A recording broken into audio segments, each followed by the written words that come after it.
आज हम पढ़ते हैं next part, fifth part of physical geography से, है ना। तो आइसलैंड पढ़ेंगे हम यहां पर। तो आइलैंड्स हमारे कहाँ हैं? दो हैं, Andaman and Nicobar in the bay of Bengal and Lakshadweep in the Arabian sea, है ना। अरेबियन सी में है आपका लक्षद्वीप और अंडमान निकोबार है आपका बे ऑफ बंगाल में। तो हम अंडमान निकोबार पहले ले लेते हैं, या दोनों की फॉर्मेशन पहले देख लेते हैं। फॉर्मेशन कैसे हुआ? There are in fact the peaks of submerged mountain. हालांकि बोला जाता है कि अराकान ह्यूमा जो कि म्यांमार की माउंटेन रेंज है, उसी का ये आगे एक्सटेंशन है, ठीक है ना। ऐसा बोला जाता है, ऐसा माना जाता है कि, और दूसरी बात ये भी मानी जाती है कि ये क्या है, continuous Arakan Huma range in Myanmar, ये तो मैंने बोल ही दिया। उसके बाद सबमर्ज्ड माउंटेन्स के उदाहरण है ये। सबमर्ज्ड माउंटेन्स मीन्स कि क्या हो गया, अगर ये मान लीजिए एक फ्लैट लैंड है, ठीक है, और इस लैंड में से यहाँ से धसाव हो जाता है, यहाँ से ये वाली जमीन थोड़ी सी धस जाती है, ये नीचे आ जाती है मान लीजिए, तो ये ऊपर उठे हुए भाग रह गए, या इधर वाली भी आ गई, तो ये वाला भाग भी, ये ऊपर वाली जो है नीचे आ गई, है ना। ये थी, ये वाली यहाँ नीचे आ गई, और यहां से ये वाली इतनी वाली जो है वो यहां आ गई, ठीक है ना। तो ये वाला जो पार्ट रहेगा ऊपर उठा हुआ, तो ये होगा आपका इस तरह के माउंटेन्स, जो कि इस तरह की लैंड, जो ये तो सबमर्ज्ड हो गया ये वाला, यानी कि भ्रंश हो गया, भ्रंश होके नीचे चला गया।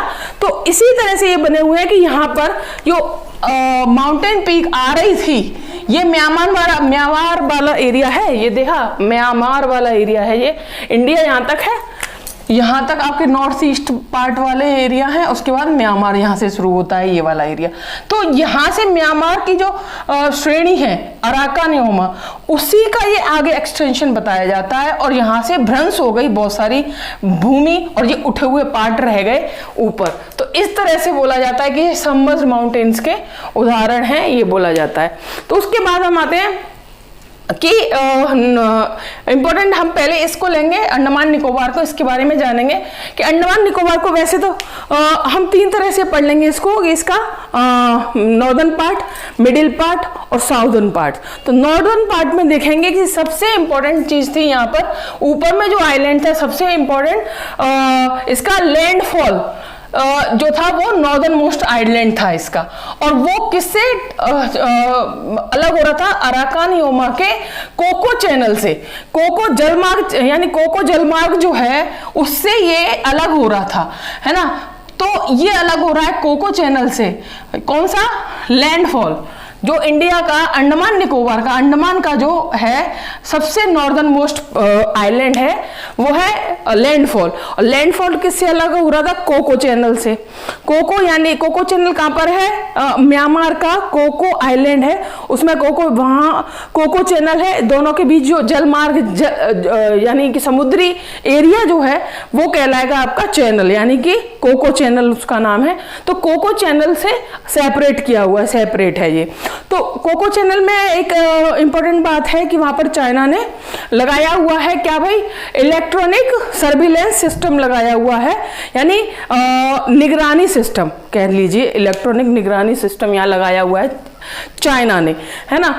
तो इसके बाद हम आते हैं इसके किसमें, और हाँ यहाँ पर एवरग्रीन फॉरेस्ट है, ये फुल्ली हिली एरिया है। यहाँ पर सडल पीक जो है वो इंपॉर्टेंट पीक है नॉर्दर्न एरिया में, अंडमान के नॉर्दर्न एरिया में, ठीक है। उसके बाद हम आ जाते हैं इसके मिडिल एरिया में। मिडिल एरिया में जो है इसमें बैरन आइलैंड जो है बहुत इंपॉर्टेंट है, बैरन आइलैंड, जिसमें कि एक्टिव वोल्केनो है भारत का कहा जाए तो, है ना, या अंडमान निकोबार में जो है वो मिडिल अंडमान में है। बैरन नाम की बैरन नाम का आइलैंड है, जो जहां पर कि आपका एक्टिव वोल्केनो है, या कहना चाहिए कि ये आपका एक्टिव ज्वालामुखी है ना।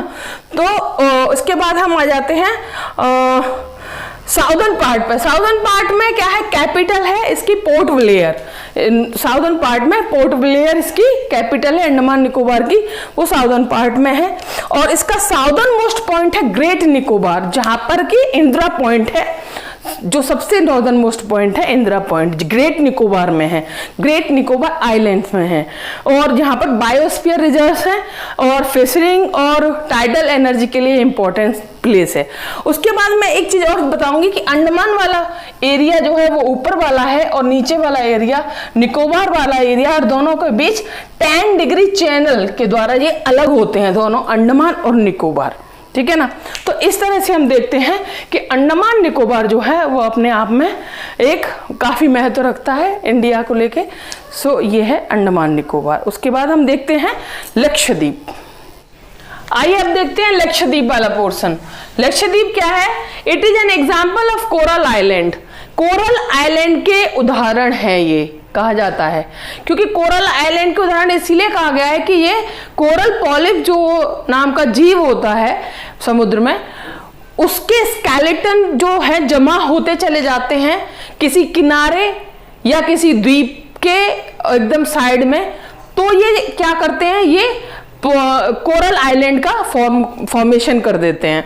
तो इस तरह से लक्षद्वीप जो है कोरल पॉलिप्स का ही क्या है, कोरल आइलैंड इसीलिए कहलाता है क्योंकि ये इसमें कोरल पॉलिप्स के स्केलेटन जमा है सारे, और ये चूने की प्रधानता होती है इसमें, यानी लाइम स्टोन की, और इसमें ज्यादा है लाइम स्टोन ज्यादा है इस आइलैंड में, इसीलिए इसे कोरल आइलैंड कहते हैं। कोरल आइलैंड के बारे में वैसे तो पूरा चैप्टर होगा, लेकिन फिर भी मैं यहाँ थोड़ा सा बता देती हूँ। ये कोरल आइलैंड्स, कोरल पॉलिप्स जो होते हैं उसके बारे में बता देती हूँ। कोरल पॉलिप्स के लिए कुछ कंडीशंस होती हैं जहाँ पर ये ग्रो करते हैं, जहाँ पर ये होते हैं समुद्र में। तो उसके लिए होता है कि ट्रॉपिकल रीजन वाला जो एरिया होता है समुद्र का, यानी 25 डिग्री से नॉर्थ से 25 डिग्री साउथ तक का जो क्षेत्र रहता है, यानी कि अगर हम वर्ल्ड में देखें तो वर्ल्ड में इस तरह देख लो आप, यहाँ पर ये वर्ल्ड है समझ लीजिए, ये इक्वेटर है, इक्वेटर से 25 डिग्री नॉर्थ और 25 डिग्री साउथ वाला जो एरिया रहता है वही रहता है आपका कौन सा, ट्रॉपिकल रीजन वाला एरिया, ट्रॉपिकल रीजन वाला ये वाला एरिया, और इसी में कोरल पॉलिप्स की जो है वो ग्रो कर सकते हैं, क्योंकि इनके लिए जो टेम्परेचर है वाटर का वो यहीं पर वेरी करता है। यानी अगर थोड़ा सा और ऊपर गए या थोड़ा सा और पोल की तरफ नीचे गए या पोल की तरफ ऊपर गए तो क्या होगा कि वाटर का जो टेम्परेचर है वो घट जाएगा, यानी पानी जो है समुद्र का वो ठंडा होने लगेगा, आगे जाते जाते ठंडा होने लगेगा, या नीचे आते आते ठंडा, पोल्स की तरफ जाने में ठंडा होगा पानी, ठीक है। तो क्या होगा कि उसके लिए ये सिचुएशन ठीक नहीं है। इसी तरह फिशरीज में भी तो होता है कि उसके लिए माइल्ड वाटर चाहिए होता है फिशरीज के लिए, जहां पर फिशरीज ज्यादा है वहां पर गर्म पानी और ठंडा पानी जहां पर होगा या माइल्ड वाटर का टेम्परेचर होगा वहीं पर फिशरीज होती हैं। वैसा ही है पॉलिप्स के लिए भी, तो उसके लिए 20 to 25 डिग्री टेम्परेचर वाटर का होना चाहिए, ऐसे में ही वो ग्रो करते हैं। आगे दूसरा चीज ये है कि इनकी जो ग्रो करने की है कि कंडीशन एक ये है कि उसमें समुद्र में ये 200 से 300 फीट की गहराई में ही उग जाते हैं।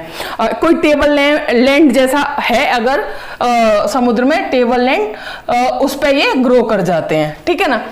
नेक्स्ट तीसरी चीज है इसमें कि इनका जो सैलिनिटी है समुद्र की, वो समुद्र के पानी की जो सैलिनिटी है वो बहुत ज्यादा नहीं होनी चाहिए, या एकदम फ्रेश वाटर भी नहीं आना चाहिए उसमें, तो दोनों ही इसके लिए खतरनाक है। यानी कि सैलिनिटी इसकी होनी चाहिए 25% से 30%, 25% से 30% तक इसकी सैलिनिटी होनी चाहिए वाटर की, जहां पर ये कोरल्स ग्रो करते हैं, ठीक है ना। तो कुछ चीजें मैंने बता दी हैं आपको, बाकी और टोटल क्लास होगी कोरल पॉलिप्स की, तो वहां पर हम देखेंगे पूरा डिटेल। तो यहाँ पर कोरल्स जो है जमा होते चले जाते हैं। हालांकि सबसे बड़ा कोरल द्वीप कहा जाता है ना ऑस्ट्रेलिया के ईस्टर्न भाग में।